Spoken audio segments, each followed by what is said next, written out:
ভারতে অনুষ্ঠিতব্য টি-20 বিশ্বকাপ থেকে বাংলাদেশের বাদ পড়া এমন একটি সংকট যা নিয়ে আন্তর্জাতিক অঙ্গনে কেউ কথা বলতে চায় না। হ্যাঁ, দক্ষিণ এশিয়ার টকশো ও বিশ্লেষণে বিষয়টি আলোচিত হলেও আন্তর্জাতিক গণমাধ্যমে কার্যত উপেক্ষিত রয়ে গেছে।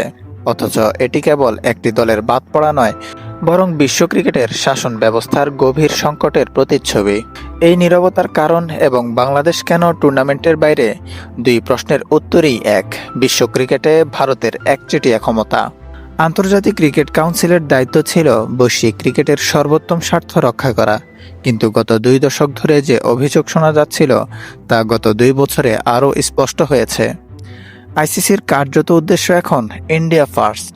মার্কিন প্রেসিডেন্ট ডোনাল্ড ট্রাম্পের ভাষা ধার করে বললে আইসিসির নীতি নির্ধারণে ভারতকে সবার আগে রাখা। ভারত রাজনৈতিক সিদ্ধান্তের ভিত্তিতে পাকিস্তানের সঙ্গে দ্বিপাক্ষীয় ক্রিকেট খেলে না, পাকিস্তানে খেলতে যায় না। পাকিস্তানি ও পাকিস্তানি বংশোদ্ভূত ক্রিকেটারদের ভারতে খেলতে নানা জটিল প্রক্রিয়ার মুখোমুখি হতে হয়। এসব সিদ্ধান্ত সম্পূর্ণ রাজনৈতিক হলেও আইসিসি এ নিয়ে নীরব।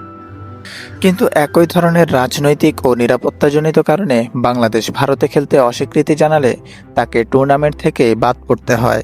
এখানে স্পষ্ট হয় দ্বৈতনীতি। ভারতের যুক্তিগুলো যদি বিতর্কের যোগ্য না হয়, তাহলে বাংলাদেশের যুক্তিগুলো একইভাবে বিবেচিত হওয়ার কথা ছিল। বাস্তবতা হলো বাংলাদেশ আন্তর্জাতিক ক্রিকেটের আর্থিক গ্রেভিটেনের চালক নয় এবং আইসিসি বোর্ডে সংখ্যাগত প্রভাবও সীমিত।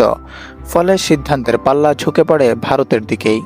চলমান সংকটের মূল কারণ টাইগার তারকা পেসার মোস্তাফিজুর রহমানকে ঘিরে। নিরাপত্তা হুমকির কারণে তাকে আইপিএল থেকে সরিয়ে নেওয়া হয়।